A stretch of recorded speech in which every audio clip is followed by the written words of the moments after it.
ಪ್ರಿಯ ವೀಕ್ಷಕರೇ, ಕೃಷಿ ಮತ್ತು ಪಶು ಸಾಕಣೆ ಎಂದೊಡನೆ ನಮಗೆ ಹಳ್ಳಿಗಳು ಕಣ್ಮುಂದೆ ಬರುತ್ತವೆ. ಹೊಲ ಉಳೋದಕ್ಕೆ, ಸಾಮಾನು ಸರಂಜಾಮು ಸಾಗಾಟಕ್ಕೆ, ದೇಸಿ ಗೊಬ್ಬರದ ಉತ್ಪಾದನೆಗೆ ಹಳ್ಳಿಗಳಲ್ಲಿ ದನಕರುಗಳು ಇದ್ದೇ ಇರುತ್ತವೆ. ಜಾನುವಾರು ಸಾಕಣೆ ಹಳ್ಳಿಗಳಲ್ಲಷ್ಟೇ ನಡೆಯುತ್ತೆ. ನಗರ ಪಟ್ಟಣಗಳಲ್ಲಿ ಇದು ಕಂಡುಬರೋದಿಲ್ಲ ಅಂತ ನಾವು ಸಾಧಾರಣವಾಗಿ ಮಾತನಾಡ್ತಾ ಇರ್ತೇವೆ. ಆದರೆ ಕೆಲವು ನಗರಗಳ ಒಡಲಲ್ಲೂ ಹೈನುಗಾರಿಕೆ ನಡೆಯುತ್ತೆ. ಅದು ನಮ್ಮ ಗಮನಕ್ಕೆ ಬಂದದ್ದು ಕಡಿಮೆ. ಇವತ್ತು ನಗರಗಳಲ್ಲಿ ಇರೋ ದನಕರು, ಹಸು ಜಾನುವಾರುಗಳ ಕಡೆಗೆ ಕಣ್ಣು ಹಾಯಿಸೋಣ. ಇವುಗಳ ಕಥೆ ಏನು ಅಂತ ನೋಡೋಣ. ವೆಲ್ಕಮ್ ಟು ದನದ ಮಂಡಲ ಮಧ್ಯದೊಳಗೆ.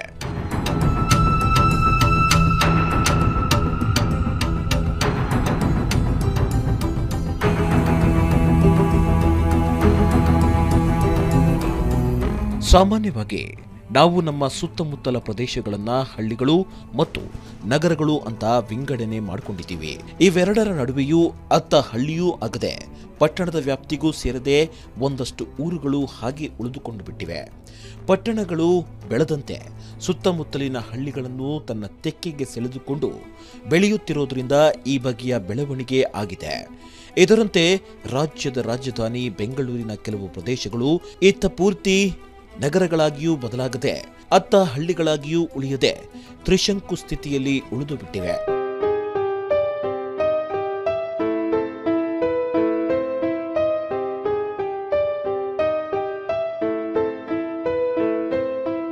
ಹಳೆ ಬೆಂಗಳೂರು ಪ್ರದೇಶದ ವ್ಯಾಪ್ತಿಗೆ ಬರೋ ಪ್ರದೇಶಗಳಲ್ಲಿ ಚಾಮರಾಜಪೇಟೆಯೂ ಒಂದು. ಈ ಪ್ರದೇಶ ಇವತ್ತು ಬೆಂಗಳೂರಿನ ಹೃದಯ ಭಾಗ. ಆದರೆ ಒಂದು ಕಾಲದಲ್ಲಿ ಇಲ್ಲಿ ರಾಗಿ, ಕಡಲೆ, ಭತ್ತ ಬೆಳೆಯುತ್ತಿದ್ರು ಅಂದ್ರೆ ನಂಬ್ತೀರಾ? ನಂಬಲು ಕಷ್ಟವಾದ್ರೆ ಇಲ್ಲೊಂದು ಕತೆ ಇದೆ, ಕೇಳಿ.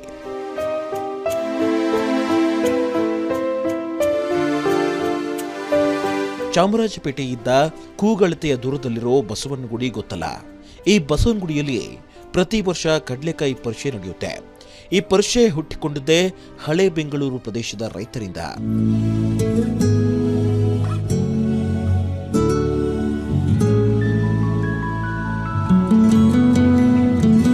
ಇವತ್ತಿಗೆ ಅತ್ಯಂತ ಪಾಶ್ ಏರಿಯಾ ಆಗಿ ಬದಲಾಗಿರೋ ಚಾಮರಾಜಪೇಟೆ, ಶ್ರೀನಗರ, ಗಿರಿನಗರ, ಹೊಸಕೇರಳ್ಳಿ, ಕತ್ರಗುಪ್ಪೆ ಪ್ರದೇಶಗಳಲ್ಲಿ ಒಂದು ಕಾಲದಲ್ಲಿ ಕಡಲೆ ಬೆಳೀತಿದ್ರು.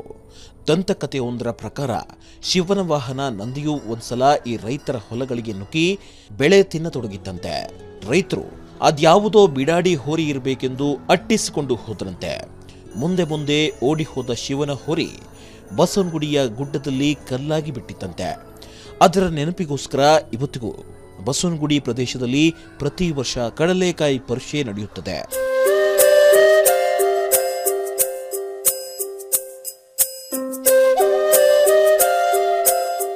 ಒಂದು ಕಾಲದಲ್ಲಿ ಬೆಂಗಳೂರಿನ ಇದೆಲ್ಲ ಕೇಂದ್ರ ಭಾಗ ಕೃಷಿ ಜಮೀನಾಗಿತ್ತು.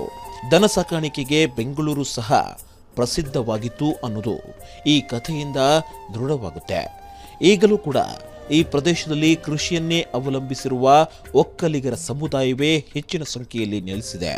ಕೆಂಪೇಗೌಡರ ಕಾಲದಲ್ಲಂತೂ ಇಡೀ ಬೆಂದಕಾಳೂರಿಗೆ ಹಾಲು, ಮೊಸರು, ತುಪ್ಪ, ಬೆಣ್ಣೆ ಈ ಪ್ರದೇಶಗಳಿಂದಲೇ ಪೂರೈಕೆಯಾಗುತ್ತಿದ್ದಂತೆ. ಇದೆಲ್ಲ ಇತಿಹಾಸದ ಮಾತು, ಬಹಳ ಹಿಂದೆ ಬೇಡ.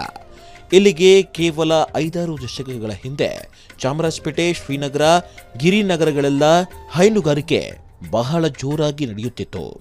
ಇಲ್ಲಿನ ಅರ್ಧದಷ್ಟು ಜನರು ಹೈನುಗಾರಿಕೆಯನ್ನ ಮಾಡ್ತಿದ್ರು.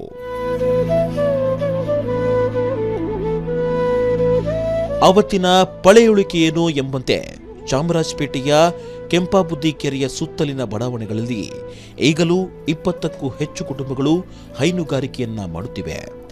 ಕೆಂಪಾಬುದ್ದಿ ಕೆರೆಯ ದಂಡೆಯ ಮೇಲೆ ಹಸುಗಳನ್ನು ಮೇಯಿಸುವುದು, ಕೆರೆಯಲ್ಲಿ ನೀರು ಕುಡಿಸುವುದು, ಮೈ ತೊಳೆಯುವುದು ಸೇರಿದಂತೆ ಹೈನುಗಾರಿಕೆಯ ಎಲ್ಲಾ ಚಟುವಟಿಕೆಗಳಿಗೆ ಈ ಹಿಂದೆ ಈ ಕೆರೆಯೇ ಆಶ್ರಯವಾಗಿತ್ತು. ಅಷ್ಟೇ ಅಲ್ಲದೆ ಕೆರೆಯ ದಂಡೆಯ ಮೇಲೆ ಹುಲ್ಲು ಕೊಯ್ದುಕೊಳ್ಳಲು ಆಗಿನ ನಗರಸಭೆ ಇಂತಿಷ್ಟು ಅಂತ ದುಡ್ಡಿನ ದರ ವಿಧಿಸುತ್ತಿತ್ತು.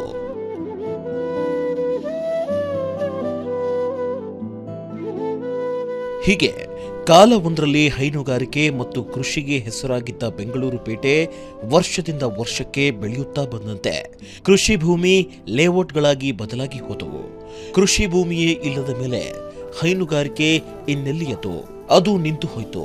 ಒಂದು ಅಂದಾಜಿನ ಪ್ರಕಾರ ಬೆಂಗಳೂರಿನಲ್ಲಿ ಹೈನುಗಾರಿಕೆ ಮಾಡುತ್ತಿದ್ದ ಕುಟುಂಬಗಳಲ್ಲಿ 80% ಕುಟುಂಬಗಳು ತಮ್ಮ ಮೂಲ ಕಸುಬಿನಿಂದ ದೂರ ಸರಿದಿವೆ. ಯಾಕೆ ಇಲ್ಲಿ ಹೈನುಗಾರಿಕೆ ನಶಿಸುತ್ತಿದೆ? ಸದಾ ಗೋಮಾತೆಯ ರಕ್ಷಣೆ ಬಗ್ಗೆ ಜಪಿಸುತ್ತಿರುವ ಗೋರಕ್ಷಕರು ಈ ಕಡೆ ಯಾಕೆ ಗಮನ ಹರಿಸುತ್ತಿಲ್ಲ? ನಗರಗಳ ಪಶುಪಾಲನೆ ಮತ್ತು ದನಹಸುಗಳ ಕಥೆ ಈಗ ಏನಾಗಿದೆ? ಈ ಎಲ್ಲದರ ಬಗ್ಗೆ ನೋಡೋಣ ಒಂದು ಸಣ್ಣ ಬ್ರೇಕ್ನ ನಂತರ.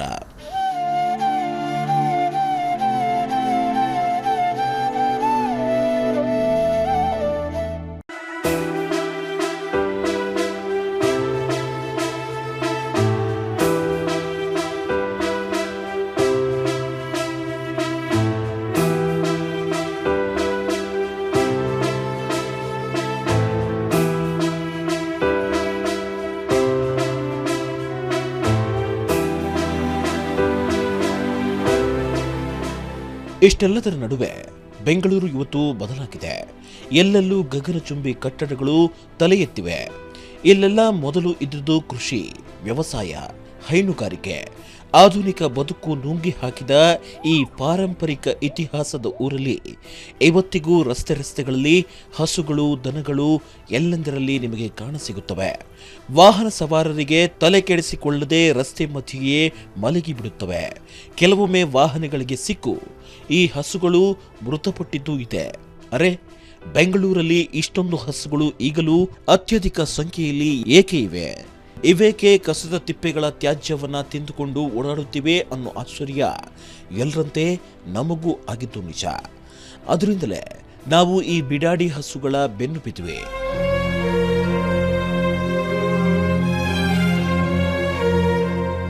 ಈ ಹಿನ್ನೆಲೆಯಲ್ಲಿ ನಾವು ಬೆಂಗಳೂರಿನಲ್ಲಿ ಇನ್ನೂ ಹೈನುಗಾರಿಕೆ ನಡೆಸುತ್ತಿರುವ 2 ಪಶುಪಾಲಕರ ಮನೆಗೆ ಭೇಟಿ ಕೊಟ್ಟಿವೆ.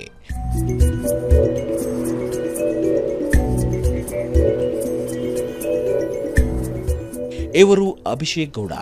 ಬೆಂಗಳೂರಲ್ಲಿ ಅತಿ ಹೆಚ್ಚು ಜನಸಂದ್ರತೆಯುಳ್ಳ ಜನನಿಬಿಡ ಬಡಾವಣೆ ಚಾಮರಾಜಪೇಟೆಯಲ್ಲಿ 48 ಹಸುಗಳನ್ನು ಸಾಕಿಕೊಂಡಿದ್ದಾರೆ. ಪ್ರತಿದಿನವೂ ಇವರ ಕೊಟ್ಟಿಗೆಯಿಂದ 350ಕ್ಕೂ ಹೆಚ್ಚು ಲೀಟರ್ ಹಾಲು ಉತ್ಪಾದನೆಯಾಗುತ್ತೆ. ಚಾಮರಾಜಪೇಟೆ ಮತ್ತು ಸುತ್ತಮುತ್ತಲಿನ ಮನೆಗಳ ಮುಂದೆಯೇ ಹಸುಗಳನ್ನು ಹೊಡೆದುಕೊಂಡು ಆಗಲೇ ನೊರೆಯುಕ್ತ ಬಿಸಿ ಬಿಸಿ ಹಾಲನ್ನು ಹಿಂಡಿಕೊಡುವುದು ಇವರ ವಿಶೇಷ. ಹೀಗಾಗಿ ಅಭಿಷೇಕ್ ಗೌಡರ ಹಾಲಿಗೆ ಈ ಪ್ರದೇಶಗಳಲ್ಲಿ ಎಲ್ಲಿಲ್ಲದ ಬೇಡಿಕೆ.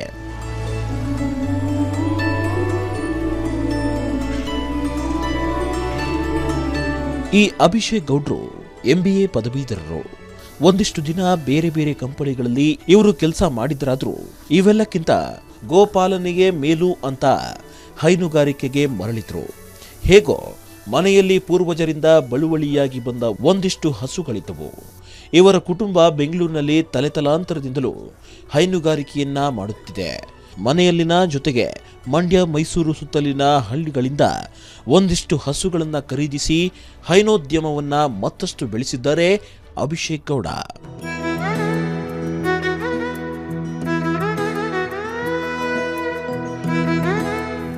ಆದರೆ ಮಹಾನಗರದ ಮಧ್ಯದಲ್ಲಿ ಹೈನುಗಾರಿಕೆ ನಡೆಸೋದೇ ವಿಚಿತ್ರ.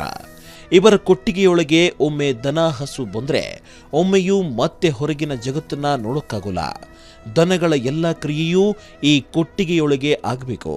ಬೆಳಗ್ಗೆ 4ಕ್ಕೆ ಏಳುವ ಗೌಡ್ರು ರಾತ್ರಿ ಮಲಗುವವರೆಗೂ ವೇಳಾಪಟ್ಟಿಯಂತೆ ಜಾನುವಾರುಗಳಿಗೆ ಮೇವು ನೀರು ಕೊಡ್ತಾರೆ. ದಿನವೂ ಪಶುಗಳಿಗೆ ಔಷಧಿ ಕೊಡೋಕೆ ಪಶು ವೈದ್ಯರೊಬ್ಬರನ್ನ ನೇಮಿಸಿಕೊಂಡಿದ್ದಾರೆ.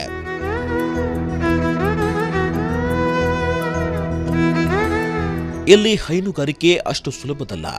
ಮೇವು, ಬೂಸ, ನೀರು ಎಲ್ಲವನ್ನೂ ಕೊಂಡುಕೊಂಡೇ ಹಾಕಬೇಕು.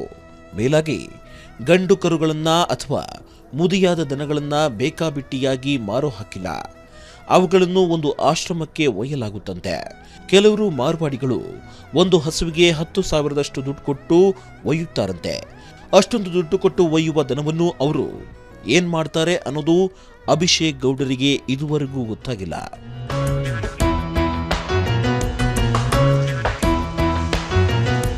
ಹಳ್ಳಿಗಳಲ್ಲಿ ದನಗಳ ಗೊಬ್ಬರವನ್ನ ಬಂಗಾರದಂತೆ ಟ್ರೀಟ್ ಮಾಡ್ತಾರೆ.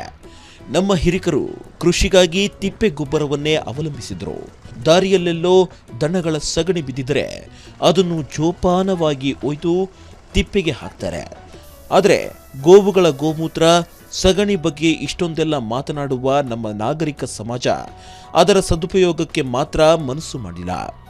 ಬಹಳವೆಂದರೆ ಒಂದು ಬಟ್ಲು ಗೋಮೂತ್ರ ಒಯ್ದು ಪೂಜೆ ಪುನಸ್ಕಾರಗಳ ಸಮಯದಲ್ಲಿ ಮನೆಗಳಿಗೆ ಸಿಂಪಡಿಸೋಕೆ ಬಳಸಿ ಅಲ್ಲಿಗೆ ಸುಮ್ಮನಾಗಿ ಬಿಡುತ್ತದೆ.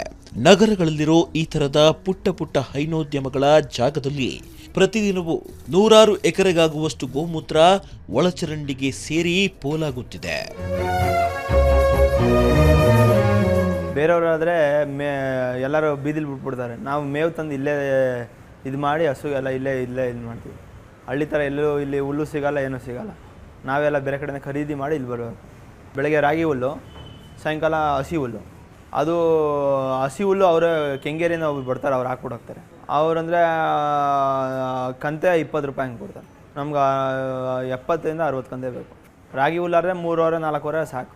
ಸೊ ಅದಕ್ಕೆ ಇವಾಗ 300ರಿಂದ 400 ರೂಪಾಯಿವರೆಗೂ ಇದೆ ಹುಲ್ಲು ಒಂದುವರೆ ಹುಲ್ಲು. ಲಾಭದಾಯಕ ಹೈನುಗಾರಿಕೆ ಅಂದರೆ ಫಸ್ಟ್ ಮೇನ್ ನಮಗೆ ನೀರು ಬೇಕು ಹಸುಗಳಿಗೆ. ನೀರಿದ್ದರೆ ಹಸುಗಳು ಸಾಕೋಕ್ಕಾಗೋದು, ಇಲ್ಲಾಂದರೆ ತುಂಬ ಕಷ್ಟ ಆಗುತ್ತೆ ಸಾಕೋದು. ಸಿಟಿಲಂತೂ ಅದಂತೂ ಫಸ್ಟು. ಪ್ಲಸ್ ಕರೆಕ್ಟಾಗಿ ಸಗಣಿ ಕ್ಲೀನಾಗಿ ಚೇಂಬರ್ಗೆ ಹೋಗುತ್ತಲ್ಲ, ಅದು ಮೇನ್. ನಾವು ಗೊಬ್ಬರನೂ ಸ್ಟಾಕ್ ಮಾಡೋಕ್ಕಾಗಲ್ಲ, ಗೊಬ್ಬರ ಎಲ್ಲ ಫುಲ್ ಮೋರಿಗೆ ಹೋಗುತ್ತೆ ಅಷ್ಟೇ. ಇದು ತೊಳಿತದಂಗೆ ಎಲ್ಲ ಹಂಗೆಲ್ಲ ನೀರು ಇದಾಗುತ್ತೆ. ಅದು ಸಗಣಿ ಎಲ್ಲ ಗಟ್ಟಿ ಸಗಣಿ ಎಲ್ಲ ನೀರು ಮಾಡಿ ಕಳಿಸ್ಬಿಟ್ಬಿಡು ಮೋರಿಗೆ. ಇಲ್ಲೆಲ್ಲಿ ಸ್ಟಾಕ್ ಮಾಡೋಕ್ಕಾಗಲ್ವಲ್ಲ. ಗಂಡ್ಕರು ಬಿಟ್ಟರೆ ನಾವು ಒಳ್ಳೆ ಇದಾದರೆ ತಳಿಯಾದರೆ ನಾವೇ ಸಾಕೋತೀವಿ, ಇಲ್ಲಾಂದರೆ ಆಶ್ರಮಕ್ಕೆ ಕಳಿಸ್ಬಿಡ್ತೀವಿ. ಮಾಮೂಲಿ ಇದಕ್ಕೆ ಕ್ರಾಸಿಂಗ್ ಇಲ್ಲ, ಇವಾಗಿಲ್ಲ. ಒಂದಿತ್ತು ಒಂದು ಮಾರ್ಬಿಟ್ಟು, ಅದು ತುಂಬ ವಯಸ್ಸಾಗಿತ್ತು, ಅದು ಅದಕ್ಕೆ ಮಾರ್ಬಿಟ್ಟು. ಇವಾಗ ಡಾಕ್ಟ್ರು ಸೆಮೆನ್ ಕೊಡ್ತಾರೆ ಬಂದು. ಹಳ್ಳಿ ಅಂದರೆ ಅವರು 2-3 ಲೀಟ್ರ್ ಹಾಲಾದ್ರು ಕರ್ಕೊಂಡು ಆರಾಮಾಗಿರ್ತಾರೆ ಅವರು. ಅಲ್ಲಿ ಮೇವು ಇರ್ತದಲ್ಲ, ಅದನ್ನು ಇಲ್ಲಿ ಥರ ನಾವೇನು ಬೇರೆ ಕಡೆ ತಂದೆ ಹಾಕಂಗಿಲ್ಲ, ಏನು ತಪ್ಪು ಅಲ್ಲೇ ಬೆಳೀತದಲ್ಲ, ಅದಕ್ಕೆ ಅವ್ರು ತೊಗೊಂಡು ಹೋಗ್ತಾರೆ. ನಮ್ಮ ಮೇನ್ ಪ್ರಾಬ್ಲಮ್ ಅಂದರೆ ಸಿಟಿಲ್ಸ್ ಹಾಕಬೇಕು ಅಂದರೆ ದೊಣ್ಣಗಳು ಅದೇ ಪ್ರಾಬ್ಲಮ್ ಆಗಿರೋದು ಮೇನ್. ಸೊತ್ತರೆ ನಮಗೆಲ್ಲೂ ಬರಿ ಮಾಡೋಕ್ಕೂ ಜಾಗ ಎಲ್ಲೂ ಇಲ್ಲ. ಮತ್ತು ನಾವು ತುಂಬ ದೂರ ತೊಗೊಂಡು ಹಾಕಬೇಕು. ಇಲ್ಲಿಂದ 150 ಕಿಲೋಮೀಟ್ರ್ 350 ಕಿಲೋಮೀಟ್ರ್ ತೊಗೊಂಡು ನಮ್ಮ ಜಮೀನಲ್ಲಿ ಹಾಕಬೇಕಾಗುತ್ತೆ. ಇಲ್ಲಿ ಯಾರೂ ಬರ್ನಿಂಗೋಸ್ಕರ ಏನೋ ಫೆಸಿಲಿಟಿ ಇಲ್ಲ. ಇಂಥವೆಲ್ಲ ಸಮಸ್ಯೆಗಳನ್ನು ಹೇಗೋ ಸಹಿಸಿಕೊಳ್ಳಬಹುದೇನೋ. ಆದರೆ ನಗರದಲ್ಲಿ ಮುದಿಯಾದ ದನಗಳು, ರೋಗ ರುಜಿನ ದನಗಳು ತೀರ್ಕೊಂಡ್ರೆ ಅವುಗಳ ಸಂಸ್ಕಾರದ ಕಷ್ಟ ಯಾರಿಗೂ ಬೇಡ. ಮೊದಲೇ ದೊಡ್ಡ ದೇಹದ ಹಸು ಸತ್ತ ಕೂಡಲೇ ಹೊಟ್ಟೆ ಉಬ್ಬಿ ಇನ್ನಷ್ಟು ವಿಕಾರ ಆಗುತ್ತೆ. ಅದನ್ನು ಸತ್ತ ಒಡನೆಯೇ ಹೊರಗೆ ಸಾಗಿಸಬೇಕೆಂದ್ರೆ ಕೂಲಿಯವರು ಸಿಗುವುದಿಲ್ಲ. ಅಕಸ್ಮಾತ್ ಸಿಕ್ಕು ಹೊರಗೆ ತಂದಿಟ್ಕೊಂಡ್ರೆ ವಾಸನೆ ಸಹಿಸಿಕೊಳ್ಳಕ್ಕಾಗಲ್ಲ ಅಂತ ಸುತ್ತಮುತ್ತಲಿನ ಜನರೇ ಕಾಟ ಕೊಡೋಕೆ ಶುರು ಮಾಡ್ತಾರೆ. ಬದುಕಿದ್ದಾಗ ಪೂಜಿಸೋ ಹಸುವನ್ನ ಸತ್ತ ಮೇಲೆ ಯಾರೊಬ್ಬರೂ ಮೂಸಿ ಸಹ ನೋಡುವುದಿಲ್ಲ. ಬೆಂಗಳೂರು ಸಿಟಿ ಕಾರ್ಪೊರೇಷನ್ ಅವರಿಗೆ ಹೇಳಿದ್ರೆ ಅದು ನಮ್ಮ ಜವಾಬ್ದಾರಿಯಲ್ಲ ಅಂತಾರೆ. ಹಾಗೋ ಹೀಗೋ ಟ್ರ್ಯಾಕ್ಟರ್ ಅಥವಾ ಟ್ರಕ್ ಬಾಡಿಗೆ ಹಿಡಿದು ಬೆಂಗಳೂರಿನ ಆಚೆ ಒಯ್ದು ಗುಂಡಿ ತೋಡಿ ಹೂಳುವಷ್ಟರಲ್ಲಿ ಗೋಪಾಲಕರ ಜೇಬಿನಿಂದ 10,000 ರೂಪಾಯಿ ಬಿಟ್ಟು ಹೋಗಿರುತ್ತವೆ. ಕೊಟ್ಟಿಗೆಯಲ್ಲಿ ಇದ್ದಾಗಲ್ಲ, ಅದನ್ನು ಅವಾಗ ಅಂದರೆ ಡಾಕ್ಟ್ರ್ ಇಂಜೆಕ್ಷನ್ ಕೊಟ್ಬಿಡ್ತಾರೆ ಬಂದು ಹೇಳಿದ್ರೆ. ಅದು ಆಗಲ್ಲಪ್ಪ, ತುಂಬ ಸೀರಿಯಸ್ ಆಗ್ಬಿಡಿದೆ, ಯಾರಿಗೂ ಕೊಟ್ಬಿಡು ಅಂತ ಹೇಳ್ತಾರೆ. ಅದು ಸತ್ತೋದ ಮೇಲೆ ಅಂತೂ ಏನೂ ಮಾಡೋಕ್ಕಾಗಲ್ಲ. ತೊಗೊಂಡೋಗಿ ಯಾರ್ದಾದ್ರು ತೋಟ ಗೀಟ ಫ್ರೆಂಡ್ಸ್ ಯಾರಾದರೂ ಈ ಕೆಂಗೇರಿಯಿಂದ ಹಾಕಿ ನಮ್ಮ ಸುಮಾರು ಫ್ರೆಂಡ್ಸ್ ಯಾರ್ದು ಇದ್ದಾಗ ಗಾಡಿ ಬಾಡಿಗೆ ತೊಗೊಂಡಾಗ ಆ ಗಾಡಿಯಲ್ಲಿ ತೊಗೊಂಡು ಊತಾಕಿ ಬರಬೇಕು. ಇಲ್ಲದೆ ಏನೂ ಮಾಡೋಕ್ಕಾಗಲ್ಲ. ಗಾಡಿ ಮಾಡ್ಕೊಂಡು ಹೋದರೆ ಹೆಚ್ಚು ಕಮ್ಮಿ 4-5 ಸಾವಿರ ರೂಪಾಯಿ ಖರ್ಚಾಗುತ್ತೆ ನಮಗೆ. ಅಲ್ಲಿ ಅವ್ರು ಕೂಲಿ ತೊಗೊಂಡು ಅವರು ಎಲ್ಲ ತೋರಿಸಿ ಮಾಡಿ. ಇದೇ ಥರ ಇಲ್ಲಿ ಚಾಮರಾಜಪೇಟೆಯಲ್ಲಿ ಹೈನುಗಾರಿಕೆ ನಡೆಸುತ್ತಿರುವ ಇನ್ನೊಬ್ಬ ಗೋಪಾಲಕರನ್ನ ಮಾತನಾಡಿಸೋಣ. ಅದಕ್ಕೂ ಮುಂಚೆ ಒಂದು ಸಣ್ಣ ಬ್ರೇಕ್.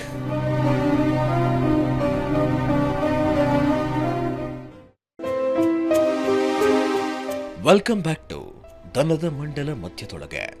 ಬೆಂಗಳೂರಿನಂಥ ನಗರದೊಳಗೆ ಗೋವುಗಳನ್ನು ಸಾಕುವುದು ಅಷ್ಟು ಸುಲಭವಲ್ಲ. ಹಾಗಾಗಿ ಬಹಳಷ್ಟು ಜನರು ಗೋವುಗಳ ಸಾಕಾಣಿಕೆಯ ಗೊಡವೆಗೆ ಹೋಗದೆ ಕೇವಲ ಅವುಗಳನ್ನು ಫೋಟೋಗಳಲ್ಲಿ ಪೂಜಿಸಿಕೊಂಡು ಅವುಗಳ ಕುರಿತು ಮಂತ್ರ ಜಪಿಸುತ್ತಾ ಆರಾಮಾಗಿ ಇದ್ಬಿಟ್ಟಿರ್ತಾರೆ. ಆದರೆ ನಗರಗಳಲ್ಲಿ ನಿಜವಾಗಿಯೂ ಹಸು ಸಾಕುವವರ ಕಷ್ಟಗಳು ಬೇರೆಯೇ ಇವೆ. ದನ ಸಾಕಾಣಿಕೆಗೆ ಮುಖ್ಯವಾಗಿ ಒಂದಿಷ್ಟು ಓಡಾಡಲು ಜಾಗ, ಹಸಿ ಮೇವು ಮತ್ತು ಸಾಕಷ್ಟು ನೀರು ಬೇಕಾಗುತ್ತದೆ. ಇದ್ಯಾವ ಸೌಲಭ್ಯವೂ ಇಲ್ಲದೆ ನಗರದ ಮಧ್ಯದ ಹೈನುಗಾರಿಕೆ ನಿಜಕ್ಕೂ ಕಷ್ಟ. ಈ ಬಗ್ಗೆ ಬೆಂಗಳೂರಿನ ಚಾಮರಾಜಪೇಟೆಯ ರಾಮಚಂದ್ರಯ್ಯನವರು ಹೀಗೆ ಹೇಳ್ತಾರೆ. ನಾವು ಸುಮಾರು 50 ವರ್ಷ ಹಸು ಕಟ್ಟಿದ್ದೀವಿ. ಈಗ ಆಗ ಹೆಚ್ಚು ಕಮ್ಮಿ 20-30 ಹಸು ಇತ್ತು.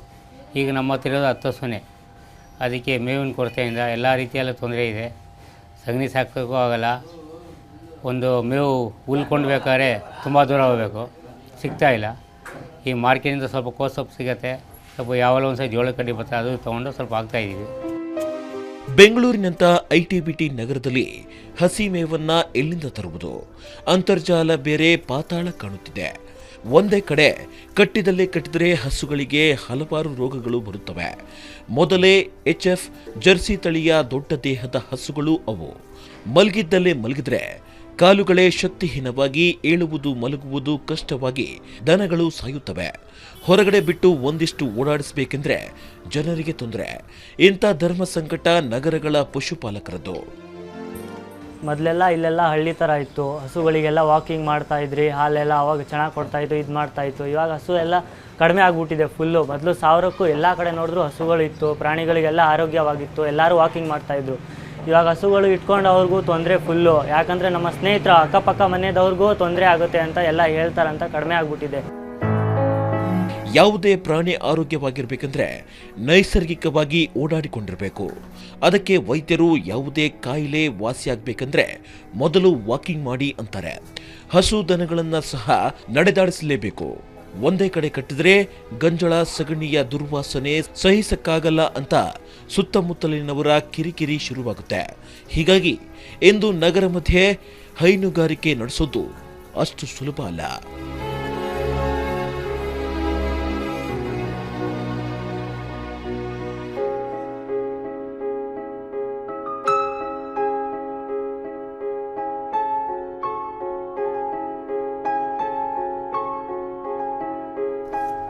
ಹಾಗೆ ನೋಡಿದ್ರೆ ಬೆಂಗಳೂರು ಸಿಟಿ ಕಾರ್ಪೊರೇಷನ್ ಅವರೇ ನಗರದ ಗೋಪಾಲಕರಿಗೆ ದೊಡ್ಡ ವಿಲನ್ಗಳು.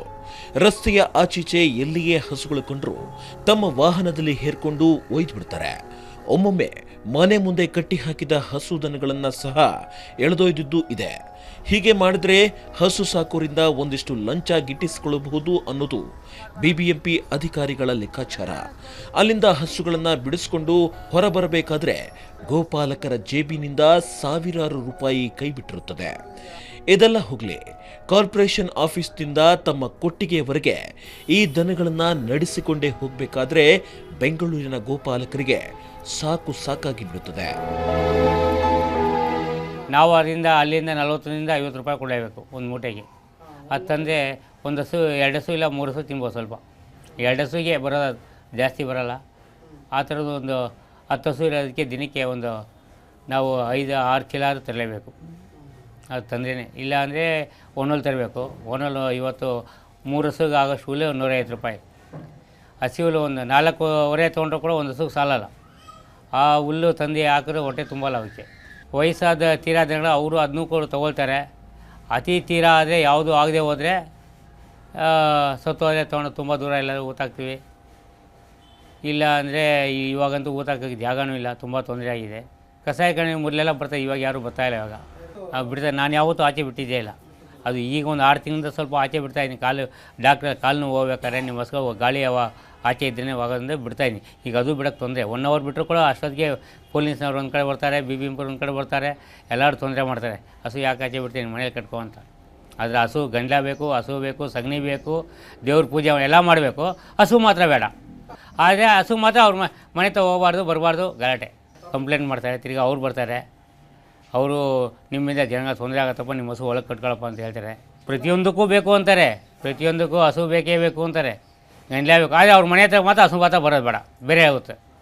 ಇಲ್ಲಿ ಯಾಕೆ ಬರ್ತದೆ, ಇಲ್ಲಿ ಯಾಕೆ ಹಸು ಹುಡ್ಕೊಂಬತ್ತಿದ್ದ ಜಗಳಕ್ಕೆ ಬರ್ತಾರೆ, ಹೊಡೆಯಕ್ಕೆ ಬರ್ತಾರೆ. ಇಲ್ಲ ದುಡ್ಡು ನಾವು ಯಾರಿಗೂ ಇವತ್ತರೆಗೂ ಕೊಡೋಲ್ಲ ಸರ್. ಎಷ್ಟು ಬೇಕಾ ಸಗಣಿನೂ ಕೊಡ್ತೀವಿ, ಗಂಡ ಎಲ್ಲನೂ ಕೊಡ್ತೀವಿ, ನಾವು ಯಾವತ್ತೂ ಮಾರಲ್ಲ ಅದೆಲ್ಲ. ಪೂಜೆಗೆಲ್ಲ ಹಸು ಬಂದು ಇಟ್ಕೊಂಡು ಹೋಗ್ತಾರೆ, 100-200 ಕೊಡ್ತೀವಿ ಅಂತಾರೆ ಅಷ್ಟೇ. ಒಂದು ಗೋರ್ಪೇಟೆಗೆ ಹೋದರೆ 100 ರೂಪಾಯಿ ಕೊಡ್ತೀವಿ, 50 ರೂಪಾಯಿ ಕೊಡ್ತೀವಿ, ಹೋಗ ಅಂತಾರೆ. ಏನು ಸರ್, ನಾವು ಕೆಲವು ಹೋಗೋಕ್ಕೆ ನಮಗೆ ಟೈಮಿಲ್ಲ, ನಾವು ಬರೋಕ್ಕಾಗಲ್ಲಮ್ಮ ಅಂತ ಹೇಳ್ಬಿಡ್ತೀವಿ. ಕೆಲವು ಹೋಗೋರು ಅಷ್ಟೇ ಸರ್ ಕೊಡೋದು. ಸುಮ್ಮನೆ ತಿಂಗಳಿಗೆಲ್ಲ ಈ 10 ಹಸುವಿಂದ 4,000-5,000 ರೂಪಾಯಿ ಸಂಪಾದನೆ ಮಾಡೋಕ್ಕೆ ಕಷ್ಟ ಆಗ್ಬಿಟ್ಟಿದೆ. ಈಗ ಎಲ್ಲರಿಗೂ ಮೇವು ಒಂದು ಮೂಟೆ ಬೂಸ ಬಂದು 800 ರೂಪಾಯಿ ಆಗ್ಬಿಟ್ಟಿದೆ. 500-600 ರೂಪಾಯಿ ಸಿಗೋದು. ಒಂದು ಈ 6 ತಿಂಗಳಿಂದನೇ 200 ರೂಪಾಯಿ ಜಾಸ್ತಿ ಒಂದು ಮೂಟೆಗೆ.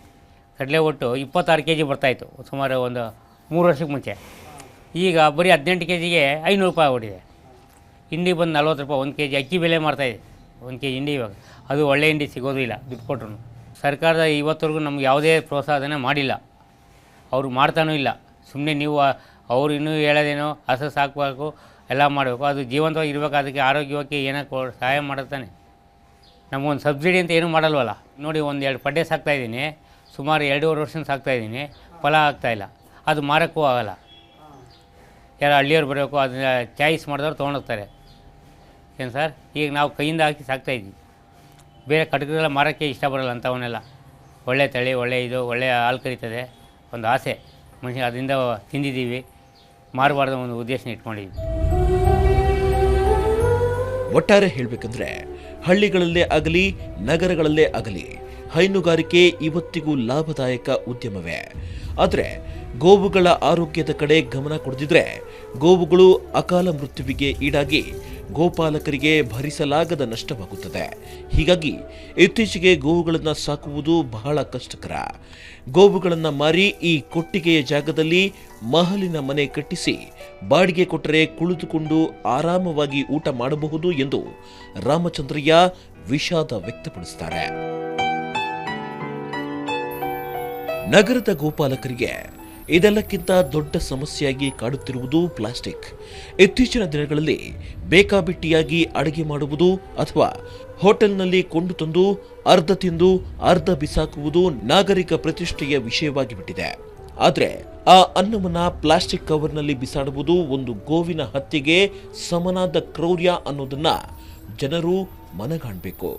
ಹಳ್ಳಿಗಾಡುಗಳಲ್ಲಿ ಮುದಿ ಹಸುಗಳ ಸಾಗಾಟದ ವಾಹನ ತಡೆಗಟ್ಟಿ ದೌರ್ಜನ್ಯ ನಡೆಸೋ ಸ್ವಯಂ ಘೋಷಿತ ಗೋರಕ್ಷಕರು ತುರ್ತಾಗಿ ಇತ್ತ ಗಮನ ಕೊಟ್ಟು ರಸ್ತೆಗಳಲ್ಲಿ ಪ್ಲಾಸ್ಟಿಕ್ ಆಯ್ದು ಗೋವುಗಳು ಇದನ್ನು ತಿನ್ನದಂತೆ ತಡೆಯಬೇಕಿದೆ.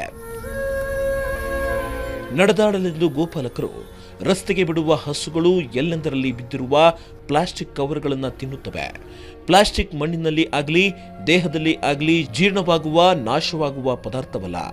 ಗೊತ್ತಿಲ್ಲದೆ ಪ್ಲಾಸ್ಟಿಕ್ ತಿನ್ನುವ ಹಸುಗಳ ದೇಹದಲ್ಲಿ ಸೇರಿಕೊಳ್ಳುವ ಪ್ಲಾಸ್ಟಿಕ್ ಜೀರ್ಣವೂ ಆಗದೆ ವಿಸರ್ಜನೆಯೂ ಆಗದೆ ಹಸುಗಳ ಹೊಟ್ಟೆಯಲ್ಲೇ ಉಳಿದು ಬಿಡುತ್ತದೆ. ಆ ಕಾರಣದಿಂದ ಅರ್ಧ ಆಯಸ್ಸಿನಲ್ಲೇ ಹಸು ಎತ್ತುಗಳು ಜೀವ ಬಿಡುವುದು ನಗರಗಳಲ್ಲಿ ಸರ್ವೇ ಸಾಮಾನ್ಯ. ಹಸುಗಳ ಬಗ್ಗೆ ಇನ್ನಿಲ್ಲದ ಕಾಳಜಿ ತೋರುವ ನಗರದ ಮಂದಿ ತಮ್ಮ ಕೈಯಾರೆ ಹಸುಗಳ ಜೀವಕ್ಕೆ ಕಂಟಕ ತರುತ್ತಿರುವುದು ನಿಜಕ್ಕೂ ದುರಂತ. ಮೇಜರ್ ಅಂದರೆ ನಮ್ಮ ಸುಶಿಕ್ಷಿತ ಜನ, ಪಟ್ಟಣದ ವಾಸಿಗಳು ಏನು ಮಾಡ್ತಾರೆ, ಬೇಜವಾಬ್ದಾರಿಯಿಂದ ಮತ್ತು ಮೂರ್ಖತನದಿಂದ ತಮ್ಮ ಅಡುಗೆ ಮನೆಯ ಉಳಿದಂಥ ಪದಾರ್ಥಗಳನ್ನು ಒಂದು ಪ್ಲಾಸ್ಟಿಕ್ ಚೀಲದಲ್ಲಿ ಕಟ್ಟಿ, ಅದರಲ್ಲಿ ಅನ್ನನೇ ಇರ್ಬೋದು, ತರಕಾರಿ ಸಿಪ್ಪೆನೇ ಇರ್ಬೋದು, ಯಾವುದೇ ಇರ್ಬೋದು, ಪ್ಲಾಸ್ಟಿಕ್ ಚೀಲದಲ್ಲಿ ಕಟ್ಟಿ ಒಂದು ಬೇಜವಾಬ್ದಾರಿಯಿಂದ ಒಂದು ರಸ್ತೆ ಮೂಲೆಯಲ್ಲಿ ಬಿಸಾಕ್ತಾರೆ. ಅವಕ್ಕೇನು ಬೇರೆ ಕಡೆ ತಿನ್ನೋಕ್ಕೇನು ಹಸಿರಿಲ್ಲ, ಹುಲ್ಲಿಲ್ಲ, ಅವು ಚೆಕ್ಕಂತ ಇದಕ್ಕೆ ಹೋಗ್ತವೆ, ಯಾವುದು ಆ ಕಸದ ತೊಟ್ಟಿಗೆ ಹೋಗ್ತವೆ. ಆ ಕಸದ ತೊಟ್ಟಿಲಿ ಅವು ಕಾಣಿಸೋದೇನು, ಅನ್ನ ಕಾಣಿಸ್ತಾ ಇರ್ತದೆ ಪ್ಲಾಸ್ಟಿಕ್ನೊಳಗಡೆ, ಅಥವಾ ತರಕಾರಿ ಸಿಪ್ಪೆ ಕಾಣಿಸ್ತಾ ಇರ್ತದೆ, ಅದನ್ನು ಅವು ನುಂಗಿಬಿಡ್ತವೆ. ಇಂಥವು ತಿಂದಾಗ 3 ಥರದ ಒಂದು ಅನಾಹುತಗಳು ಆಗ್ತವೆ ಹಸುಗಳಲ್ಲಿ. 3 ಥರದ ಅನಾಹುತಗಳು ಏನೇನಾಗ್ತವೆ, ಒಂದು ಅಜೀರ್ಣ ಆಗ್ಬೋದು, ಅದರಿಂದ ಬೇದಿ ಆಗಿಬಿಟ್ಟು ಅತಿಸಾರ ಒಂದು ನಿರ್ಜಲೀಕರಣ ಆಗಿ ಹಸು ಸತ್ತೋಗ್ಬೋದು. ಇನ್ನೊಂದು ಬೇರೆ ಆಬ್ಜೆಕ್ಟ್ಗಳು, ಈ ಮೊಳೆಗಳು ಅಥವಾ ಶಾರ್ಪ್ ಒಂದು ಆಬ್ಜೆಕ್ಟ್ಗಳೆಲ್ಲ ಬಂದುಬಿಟ್ಟು ಅದು ಹೋಗಿಬಿಟ್ಟು ಹೃದಯಕ್ಕೆ ಚುಚ್ಬೋದು ಅಥವಾ ಪಕ್ಕೆಯಲ್ಲಿ ಬರ್ಬೋದು, ಇದರಿಂದ ಒಂದು ಅನಾಹುತ ಆಗುತ್ತೆ. 3ನೇದು ಆ ತಿಂದಂಥ ಪ್ಲಾಸ್ಟಿಕ್ಕು ಆ ಹೊಟ್ಟೆ ಒಳಗಡೆ ತುಂಬ್ಕೊಂಬಿಡುತ್ತೆ. ಆದಾಗ ಈ ಪ್ಲಾಸ್ಟಿಕ್ ಚೀಲಗಳು ಏನಾಗುತ್ತೆ, ಒಂದಕ್ಕೊಂದು ಅಂಟ್ಕೊಂಡು ಹಂಗೆ ಅದು ಸುತ್ತಿ ಸುತ್ತಿ ಒಂದು ದೊಡ್ಡ ಗಂಟಾಗ್ತದೆ. ಅದು ಗಂಟಾಗಿಬಿಟ್ಟು ಕೊನೆಗೆ ಅದು ಅವರು ಹೊಟ್ಟೆ ಎಲ್ಲ ಕಂಪ್ಲೀಟ್ ಆವರಿಸ್ಕೊಳ್ಳುತ್ತೆ, ಆಹಾರ ಇರೋಕ್ಕೆ ಜಾಗ ಇರೋಲ್ಲ. ಆವಾಗ ಕೊನೆಗೆ ಹಸು ಅದಕ್ಕೆ ಜೀರ್ಣಶಕ್ತಿಗೆ ಅಥವಾ ಆಹಾರ ಇಲ್ಲದೇ ಮನಿಸುತ್ತೆ ಹೋಗುತ್ತೆ.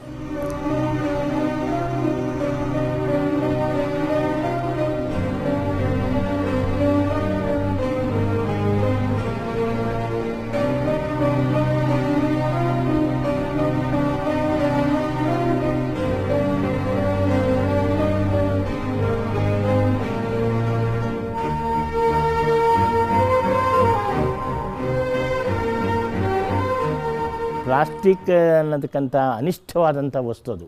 ಎಲ್ಲ ಮನುಷ್ಯರಿಗೂ ಮುಟ್ಟಿದ್ರೂ ಕಾಯಿಲೆ ಬರುತ್ತೆ. ಅಂಥದ್ರಲ್ಲಿ ಇದು ಹಸು ತಡಿಲಾರ್ದೇ ನಮ್ಮ ಗೋಹುಗಳು ಅದನ್ನು ತಿನ್ನಕ್ಕೆ ಹೋಗ್ತವೆ.